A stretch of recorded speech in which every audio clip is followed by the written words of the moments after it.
आज सुबह से ही सुमन जल्दी जल्दी काम निपटाने में लगी थी। उसके हाथ इतनी तेजी से चल रहे थे जैसे 10 लोग खाने के इंतजार में बैठे हों। उसकी हर हरकत में एक अजीब सी बेचैनी थी। शारीरिक तौर पर वो ससुराल में थी, लेकिन मन कहीं और था। तभी बगल के कमरे में उसकी सास रुक्मणी जी बिस्तर से उठ खड़ी हुई। कुकर की सीटी और बर्तनों की आवाज़ ने उन्हें जगा दिया था। उन्होंने घड़ी की ओर देखा तो अभी 7 बजे थे। उनके माथे पर हल्की सी सिकन पड़ी कि आज तो रविवार है, और रविवार को हमारे घर में तो 10 बजे से पहले कोई नाश्ता नहीं करता। फिर बहू इतनी सुबह सुबह उठकर क्या कर रही है? कोई बात तो ज़रूर है। दूसरी ओर हवा सिंह जी अपनी कुर्सी पर बैठे अखबार के पन्ने पलट रहे थे। खबरें पढ़ने में पूरी तरह मगन थे।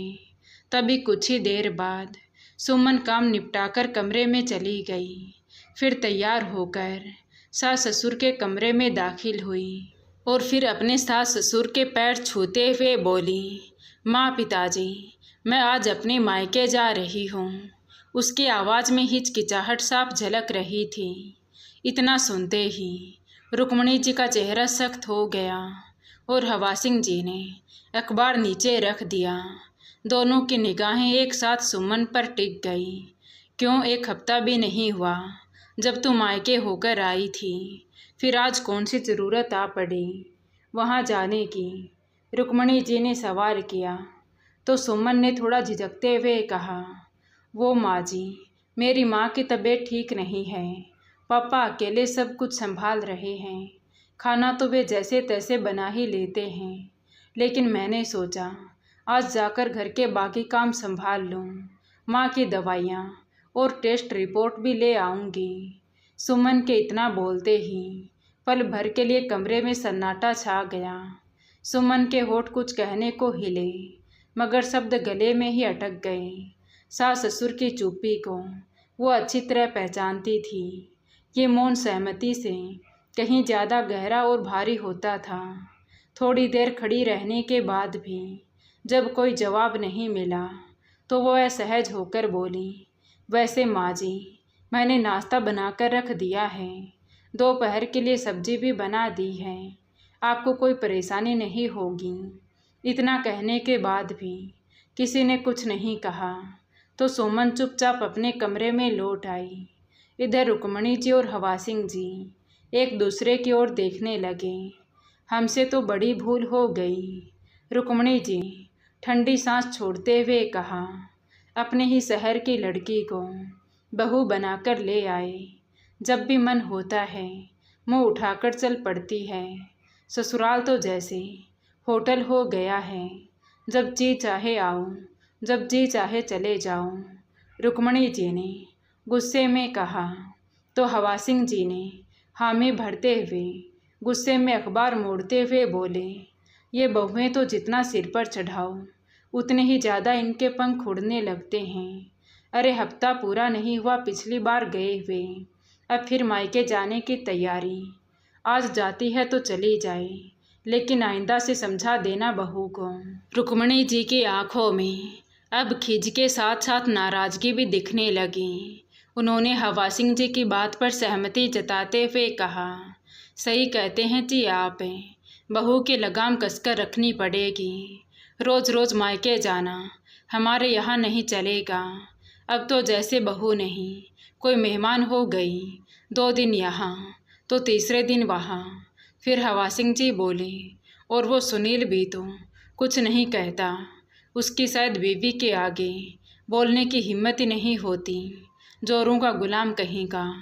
उधर सुमन अपने कमरे में बिस्तर पर बैठी थी, मगर ध्यान तो उसका मायके में ही लगा था। उसके आंखों से आंसू चुपचाप बह रहे थे। हर बार यही तो होता था। मायके जाने की बात छेड़ते ही घर में तनाव की दीवार खड़ी हो जाती। उसका इकलौता भाई अब विदेश में था। पिछले साल ही कंपनी ने उसे 3 साल के कॉन्ट्रैक्ट पर भेजा था। उसके अनुपस्थिति में माता पिता की जिम्मेदारी संभालने वाली सुमन ही तो थी। कभी माँ की तबीयत खराब तो कभी पापा की। अगर मैं नहीं देखूंगी तो कौन देखेगा। आंखों से गिरते आंसू उसकी गोद में रखे दुपट्टे को भिगो गए, मगर उसने खुद को संभाला। बैग उठाया, स्कूटी की चाबी ली और निकल पड़ी। सुनील अभी तक अपने कमरे में सो रहा था। उसने उसे रात को ही बता दिया था कि वो मायके जा रही है, तो सुनील ने बस इतना ही कहा था कि जाना है तो जाओ, लेकिन माँ पापा को थोड़ा मना लो। अगर तुम थोड़ी बातों को बैलेंस कर लो तो बात नहीं बिगड़ेगी। सुनील जानता था कि सुमन की मंशा गलत नहीं है, पर वो एक संवेदनशील पति था। माता पिता की भावनाओं को भी समझता था। उसका बस यही सोचना था कि सुमन दोनों घरों की जिम्मेदारियों को संतुलित रूप से निभाए, ताकि किसी को शिकायत करने का मौका ना मिले। उधर जब सुमन अपने मायके पहुंची तो देखा माँ बिस्तर पर लेटी थी। चेहरा पीला था और आंखों में थकान उतर आई थी। पापा रसोई से बाहर आते हुए बोले, अरे सुमन, तू आ गई, बहुत अच्छा किया बेटा। देख, मैंने बेसन का चिल्ला बनाया है, खाकर बता कैसा बना है। सुमन के पापा बनवारी जी ने एक टुकड़ा उसके मुंह में डाला तो सुमन बोली, वाह, बहुत अच्छा बना है पापा। चलिए आप बैठिए, अब मैं और बनाकर लाती हूँ। बनवारी जी हंसते हुए बोले, अरे मैं बना लूँगा बेटा, तू चिंता मत कर। नहीं पिताजी, अब मैं आ गई हो ना, आप थोड़ी देर आराम कीजिए, मैं सब संभाल लूँगी। कहते हुए सुमन ने पर्स एक और रखा और तुरंत काम में जुट गई। नाश्ता निपटाने के बाद उसने घर की हालत देखी। बर्तन एक कोने में जूठे पड़े थे, कुछ कपड़े बालकनी में टंगे थे, कुछ वॉशिंग मशीन में पड़े थे। फर्श भी पूरी तरह गंदा था। पिछले 1 महीने से काम वाली बाई नहीं आ रही थी और माँ की तबीयत भी ठीक नहीं थी। सुमन ने पहले घर की सफाई की, बर्तन धोए, कपड़े धोए, फिर झाड़ू पोछा करके पूरा घर चमका दिया। बाकी दवाइयों की याद आई तो पर्ची लेकर निकलने को हुई, लेकिन तभी दरवाजे की घंटी बजी। दरवाजे पर उसका पति सुनील खड़ा था। तुम थक जाओगी, सोचा कि तुम्हारी मदद कर दूं, सुनील ने कहा। तो सुमन बोली, मैं अभी बस दवाइयाँ लेने ही जा रही थी, मेडिकल रिपोर्ट भी लेनी थी। तुम रहने दो, रिपोर्ट और दवाइयाँ मैं ले आता हूँ, सुनील ने कहा। और सुमन के माता पिता का हालचाल पूछकर वो दवाइयाँ लेने के लिए निकल गया। मेडिकल स्टोर से दवाइयाँ लेकर आया और रिपोर्ट्स भी समय पर लाकर दे दी। कुछ घंटों में दोनों ने मिलकर घर को फिर से सजा दिया। सुमन को लगा जैसे मायका फिर से सांस लेने लगा हो। शाम होते ही सुमन ने विदा ली। माँ शांति जी ने हाथ पकड़कर कहा, चिंता मत करना बेटी, तुम दोनों के हंसते हुए चेहरे देखकर ही मेरी तबीयत अच्छी महसूस होने लगी है। कुछ देर बाद जब वे दोनों घर पहुँचे तो सुनील ने झट से कहा, तुम रसोई में मत जाना, मैं खाना बाहर से मंगवा लेता हूँ। कभी कभी बाहर का खाना भी ठीक होता है। सुमन के चेहरे पर थकावट साफ दिख रही थी, लेकिन सुकून भी था। लेकिन जैसे ही वो ड्राइंग रूम में पहुंची तो सामने रुक्मणी जी और हवा सिंह जी बैठे थे। उनकी आंखों में न तो चिंता थी और न ही हमदर्दी, बस तिरछी निगाहें और खामोश सवाल। सुमन अभी अपने कमरे तक भी नहीं पहुंची थी कि सासू माँ की आवाज़ ने उसके कदम रोक दिए। अब फुर्सत मिली है तुम्हें घर लौटने की, सारा काम पड़ा है, अब जल्दी से डिनर की तैयारी कर लो, न जाने कब बनेगा और कब खाने को मिलेगा। सास के शब्द सुमन के दिल में तीर की तरह चुभे। उसे लगा था कि सास ससुर उससे उसकी माँ का हालचाल पूछेंगे, लेकिन यहाँ तो इन लोगों को अपनी चिंता सता रही थी। जवाब में सुमन झुकी नज़रों के साथ कुछ कहने जा रही थी कि तभी सुनील की आवाज़ गूंजी, माँ, मैंने डिनर ऑर्डर कर दिया है, बस आता ही होगा। कमरे में सन्नाटा छा गया। बाहर का खाना। रुक्मणी जी लगभग चौंक कर बोली, तो क्या चाहता है बेटा?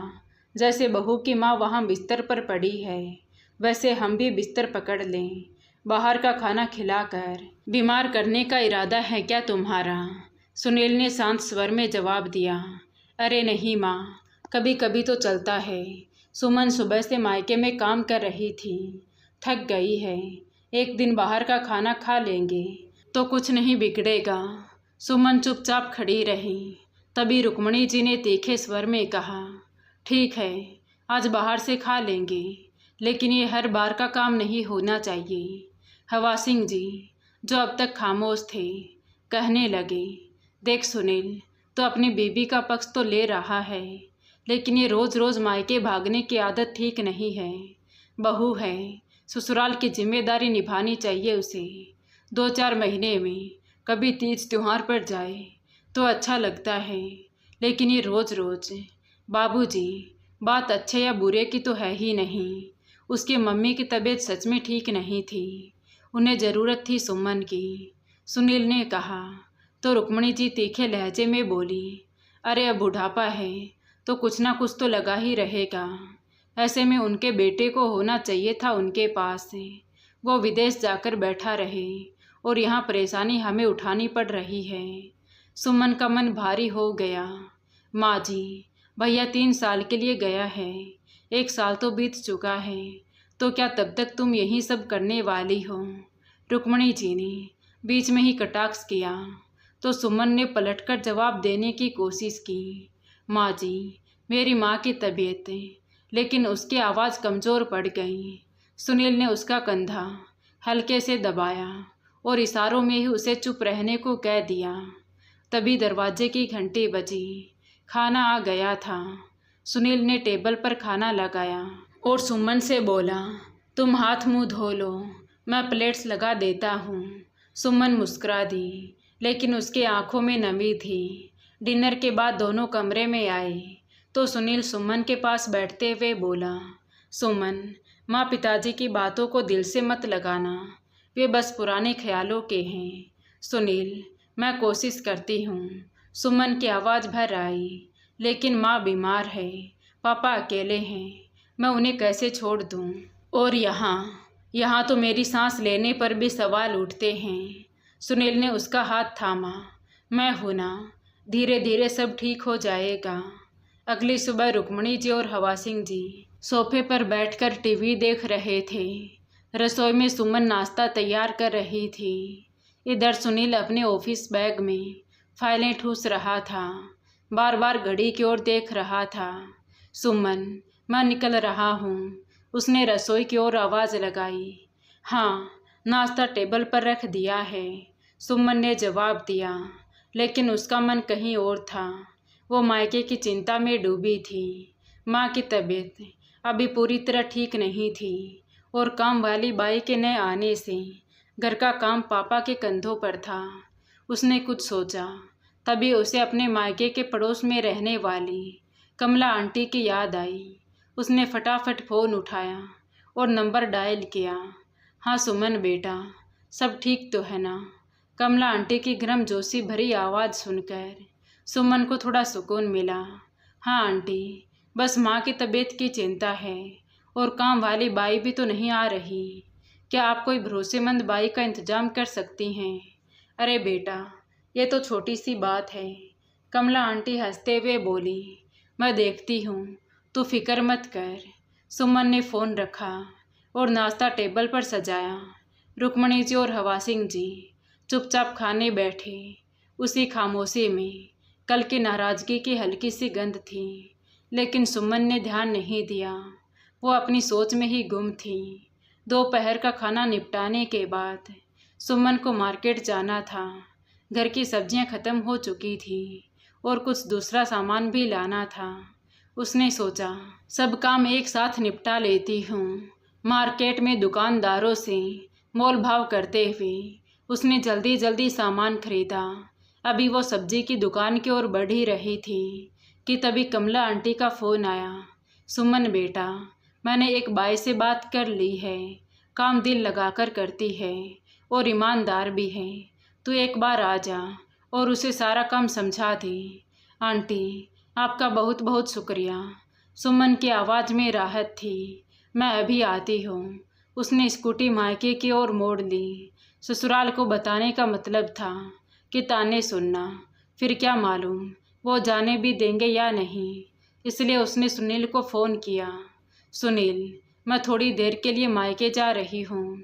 माँ के लिए बाइक का इंतज़ाम हो गया है, उसे काम समझाने जा रही हूँ। ठीक है सुमन, सुनील ने जवाब दिया। मायके पहुंचकर उसने नई बाई पूजा को सारा काम समझा दिया। पूजा, माँ की तबीयत ठीक नहीं रहती तो खाना हल्का बनाना, बर्तन रोज़ 2 बार धोने हैं और कपड़े भी टाइम पर धोना। पूजा ने सिर हिलाया। जी दीदी, सब समझ गई। सुमन ने माँ पापा से पूजा की तनख्वाह और टाइमिंग तय की। फिर सब्जी लेने मार्केट वापस चली गई। सब्जी की खरीदारी करते करते शाम ढल चुकी थी। घर लौटते वक्त सड़कों पर ट्रैफिक ने उसे और देर करवा दी। उधर सुनील ऑफिस से घर लौट चुका था। सुनील बेटा, ये सुमन कहाँ रह गई? अभी तक नहीं पहुँची और फ़ोन भी नहीं लग रहा। रुक्मणी जी ने शिकायत भरे लहजे में कहा। तो सुनील ने फ़ोन चेक किया और बोला, माँ, फ़ोन शायद स्विच ऑफ हो गया होगा। वैसे उससे बात हुई थी मेरी, बता रही थी कि थोड़ा काम है मायके में, बस आती होगी। लो, और हम यहाँ चाय के लिए बैठे हैं। पता नहीं ये रोज़ रोज़ का ड्रामा कब बंद होगा। उसी समय दरवाज़ा खुला और सुमन अंदर आई। हाथों में सब्जियों का थैला था और चेहरा थकान से भरा हुआ। रुक्मणी जी उसे देखते ही बोली, क्यों बहू, यहाँ से तो सब्जी का नाम लेकर निकली थी, पर फिर अपनी माँ के घर चली गई। सुमन ने थैला रसोई में रखा और शांत स्वर में जवाब दिया, माँ जी, बस थोड़ा सा काम था। माँ के घर काम करने के लिए बाई का इंतज़ाम करवाना था। वहाँ कमला आंटी रहती है ना, उन्होंने बाई ढूंढ दी है। अब मुझे बार बार नहीं जाना पड़ेगा। यह सुनते ही रुक्मणी जी और हवा सिंह जी के चेहरे पर संतुष्टि के भाव पसर गए। यही तो चाहते थे वे भी।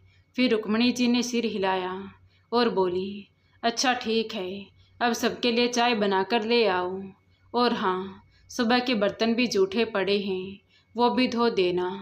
थकी हारी सुमन चुपचाप रसोई में चली गई। सुनील भी हाथ मुंह धोकर रसोई में आ गया।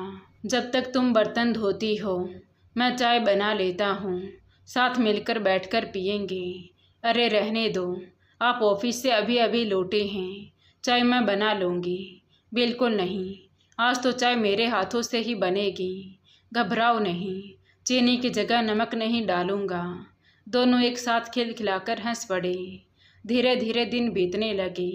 अब सुमन की माँ की तबीयत थोड़ी संभल गई, इसलिए सुमन की चिंता भी थोड़ी कम हो गई थी। साथ ही उसके घर में भी शांति लौट आई थी। रुक्मणी जी और हवा सिंह जी भी अपनी बहू से पूरी तरह संतुष्ट थे और संतुष्टि का कारण यही था कि पूरे 2 महीने बीत गए थे।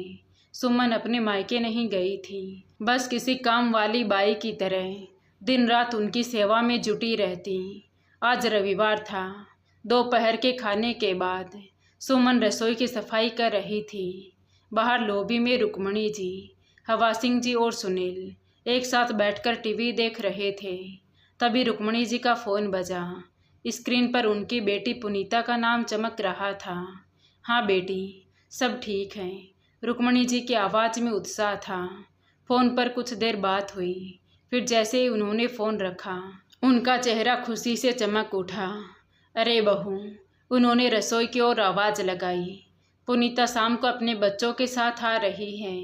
पूरा 1 हफ्ता रहेगी यहाँ। उनके लिए स्पेशल खाना तैयार कर देना। सुमन ने रसोई से जवाब दिया। जी माँ जी, मैं तैयारी शुरू करती हूँ।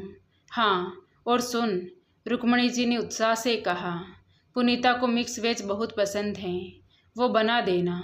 और बच्चों को पनीर की सब्जी, साथ में कुछ मीठा भी, खीर बना देना। ठीक है माँ जी, सुमन ने जवाब दिया और रसोई में सामान जुटाने लगी। लेकिन वो जैसे ही सब्जियां काटने बैठी, तभी उसका फ़ोन बज उठा। स्क्रीन पर माँ का नंबर देखकर उसका दिल धक से रह गया। उसने तुरंत फ़ोन उठाया। हाँ माँ, सब ठीक तो है ना? सुमन बेटा, शांति जी की आवाज़ में घबराहट थी। तेरे पापा की खांसी रुकने का नाम ही नहीं ले रही है। उनकी हालत बहुत ख़राब है। वैसे भी वे दमा के मरीज हैं। लगता है अस्थमा का अटैक आया है। डॉक्टर को मैंने फ़ोन करके बुला लिया है, लेकिन मुझे अभी तेरी ज़रूरत है बेटा। सुमन के पसीने छूटने लगे। उसका चेहरा सफ़ेद पड़ गया। फ़ोन हाथ में थामे वो रसोई से बाहर निकली, जहाँ सुनील, रुक्मणी जी और हवा सिंह जी बैठे थे। सुनील ने उसकी हालत देखी तो तुरंत उठ गया। क्या हुआ सुमन? माँ का फ़ोन था सुनील। सुमन की आवाज़ में घबराहट थी। पापा की खांसी बहुत बढ़ गई है। वैसे भी वे दमा के मरीज हैं। लगता है अस्थमा का अटैक आया है। डॉक्टर को उन्होंने फ़ोन करके बुला लिया है, लेकिन मुझे अभी जाना होगा। ये सुनते ही रुक्मणी जी और हवा सिंह जी एक दूसरे की ओर हैरानी से देखने लगे। सुमन ने सुनील की ओर देखा और बोली, दीदी के लिए मैं कल अच्छा खाना बना दूंगी, लेकिन अभी मेरा जाना बहुत ज़रूरी है। रुक्मणी जी ने बोहें सिकोड़कर तीखे लहजे में कहा, लो, अब तक माँ बीमार थी और अब पापा बीमार। मुझे समझ नहीं आता कि ये तमाशा कब तक चलेगा। सुनील ने बीच में टोकते हुए कहा, माँ प्लीज़ अभी ये सब बातें मत करो। सुमन के पापा की तबीयत गंभीर है। ये सुनकर हवा सिंह जी ने गुस्से में टीवी का रिमोट सोफे पर पटक दिया और बोले, अभी क्यों नहीं, जो बात होगी अभी होगी, बहुत हो गया ये सब। रुक्मणी जी ने सुमन की ओर देखते हुए कहा, देख बहू, डॉक्टर को तेरी माँ ने बुला ही लिया है, वो इलाज भी कर देगा। फिर तुझे वहाँ जाने की क्या ज़रूरत है? मायके से ज़्यादा अब ससुराल पर ध्यान दो। छोटी छोटी बातों पर वहाँ चले जाना सरासर गलत है। तुम्हारे माँ बाप ने शादी करके तुम्हें यहाँ भेजा है। अब वो घर तुम्हारा नहीं, इसलिए अब अपना मायका भूलकर ससुराल की जिम्मेदारियाँ निभाओ। सुमन का चेहरा गुस्से से लाल हो गया। उसने गहरी सांस ली और दृढ़ स्वर में कहा, माँ जी, जब से मैं इस घर में आई हूँ ससुराल की जिम्मेदारियों में कोई कसर नहीं छोड़ी, लेकिन मेरे मम्मी पापा भी मेरे अपने हैं। बेशक मेरी शादी हो गई है, लेकिन उनके साथ मेरा खून का रिश्ता तो नहीं टूटा ना। मेरी रगों में उनका ही खून दौड़ता है। मैं आज भी उनकी बेटी हूँ और वो मेरे माँ बाप हैं। रुक्मणी जी ने तुरंत जवाब दिया, हमने कब कहा कि वो तेरे माँ बाप नहीं हैं? हम तो बस इतना कह रहे हैं कि शादी के बाद बेटी को ससुराल पर ध्यान देना चाहिए, मायके पर नहीं। तेरे माँ बाप की जिम्मेदारियाँ तेरा भाई देखे, ये तेरा काम नहीं है। ये सुनकर सुनील के सब्र का बांध टूट गया। वो गुस्से से बोला, बस कीजिए माँ, एक तो सुमन के पापा बीमार हैं, ऊपर से आप कुछ समझने को तैयार ही नहीं। हवा सिंह जी ने तीखी नज़रों से सुनील की ओर देखा। समझने को तो तू तैयार नहीं है बेटा, जोरों का गुलाम बनकर उसकी हाँ में हाँ मिलाता फिरता है। शर्म नहीं आती? तेरी बातों का कोई मोल नहीं रहा हमारे लिए, लेकिन अब बहुत हुआ, आज तो फैसला होकर रहेगा। ये सुनकर सुनील का चेहरा गुस्से से तमतमा गया। उसने ज़ोर से कहा, ठीक है, आप फैसला चाहते हैं ना, तो सुन लीजिए मेरा फैसला। हम आज ये घर छोड़कर जा रहे हैं। क्या कहा तूने? रुक्मणी जी की आवाज़ कांपने लगी। उनकी आंखें गुस्से और सदमे से फैल गई। हमें छोड़ने की बात कर रहे हो? अपने माँ बाप को, जिन्होंने तुझे इस दुनिया में लाया, तुझे पाल पोस कर बड़ा किया, पढ़ाया लिखाया। आज तू जो कुछ भी है हमारी बदौलत है। तेरी इच्छाएं पूरी करने के लिए हमने न जाने कितने समझौते किए, लेकिन तुझे कभी कमी नहीं होने दी। और आज तू इस 2 कौड़ी के लड़की के लिए हमें छोड़ने की बात कर रहा है। सुनील ने गहरी सांस ली और शांत लेकिन दृढ़ स्वर में जवाब दिया, माँ पिताजी, आपने जो बातें अभी कही, क्या वही बातें सुमन पर लागू नहीं होती? उसके माँ बाप ने भी उसे जन्म दिया है, उसे पाल पोस कर बड़ा किया है, उसे पढ़ाया लिखाया है। उन्होंने भी अपनी बेटी के लिए ज़िंदगी में न जाने कितने समझौते किए होंगे। उसकी शादी के लिए न जाने कितनी मुश्किलों से पैसों का इंतजाम किया होगा ताकि वो खुश रहे। तो क्या उसका फ़र्ज़ नहीं बनता कि अपने माँ बाप के दुख तकलीफ़ में उनके साथ खड़ी रहे। माँ बाप तो माँ बाप हैं, चाहे वो मेरे हों या सुमन के। माँ बाप के प्रति फर्ज निभाने में भेदभाव कैसा? और अगर सुमन अपने माँ बाप की सेवा नहीं कर सकती तो मुझे क्या हक है कि मैं उससे आप लोगों की सेवा की उम्मीद करूं? कमरे में सन्नाटा छा गया। रुक्मणी जी और हवा सिंह जी एक दूसरे की ओर देखने लगे, लेकिन उनके पास कोई जवाब नहीं था। सुमन की आंखें भर आई। उसके मन की बातों को सुनील ने खुद ही कह दिया था, लेकिन रुक्मणी जी और हवा सिंह जी बिल्कुल चुप थे। तभी सुनील ने कार की चाबी उठाई। चलो सुमन, पहले तुम्हारे पापा को संभालना जरूरी है, बाकी बातें बाद में देख लेंगे। सुमन ने नजरें झुका ली। कुछ कहे बिना वो सुनील के पीछे चल दी। सुमन के घर पहुंचते ही माँ शांति जी ने दरवाज़ा खोला। डॉक्टर अभी आए थे बेटा, इंजेक्शन दिए हैं, कह रहे थे अगर समय पर इलाज ना होता तो खतरा बढ़ जाता। सुमन पापा के पास गई, उनका माथा सहलाया और धीरे से बोली, पापा अब सब ठीक हो जाएगा, मैं यही हूँ। बनवारी जी ने उसकी उंगलियां थाम ली और एक हल्की सी मुस्कान के साथ सिर हिला दिया। सुनील एक कोने में खड़ा ये सब देख रहा था। बेटी और पिता के बीच एक अदृश्य लेकिन बेहद मजबूत रिश्ता उसकी आंखों के सामने था। डॉक्टर ने दवाएं लिखी और कुछ टेस्ट करवाने को कहा तो सुनील और सुमन बनवारी जी को अपने साथ गाड़ी में बिठाकर टेस्ट करवाने के लिए गए। उसी शाम दरवाजे पर दस्तक हुई। सुमन ने दरवाज़ा खोला तो सामने रुक्मणी जी और हवा सिंह जी खड़े थे। हाथ में घर के बने खाने का टिफ़िन था, जिसमें बनवारी जी के लिए खिचड़ी और बाकी लोगों के लिए रोटी सब्जी थी। सुमन हैरानी से उन्हें देखते रह गई। रुक्मणी जी ने टिफ़िन टेबल पर रखा और फिर बनवारी जी का हालचाल पूछने लगी। कुछ देर बाद जब रुक्मणी जी और हवा सिंह जी वापस जाने लगे तो सुमन चुपचाप उनके साथ दरवाजे तक आई।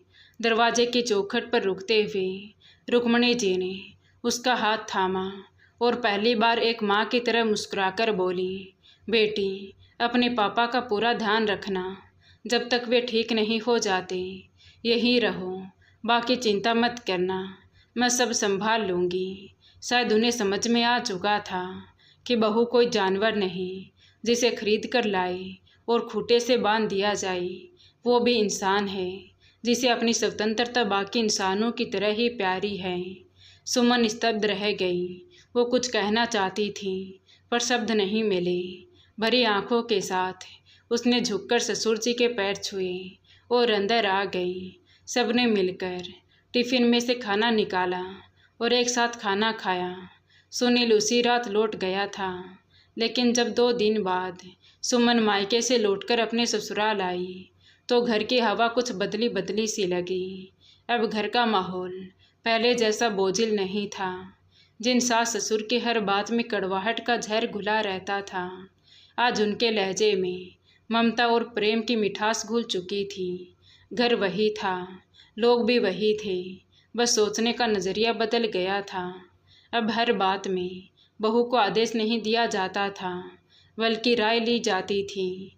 सुमन अभी भी बहू बनकर ससुराल के सारे फर्ज निभाती थी, लेकिन कठिन परिस्थितियों में तुरंत माँ बाप के पास जाकर उनका सहारा भी बन जाती, क्योंकि बहू होने के साथ साथ वो एक बेटी भी थी। तो दोस्तों, क्या आपको लगता है कि शादी के बाद बेटी का अपने मायके के प्रति फ़र्ज ख़त्म हो जाता है?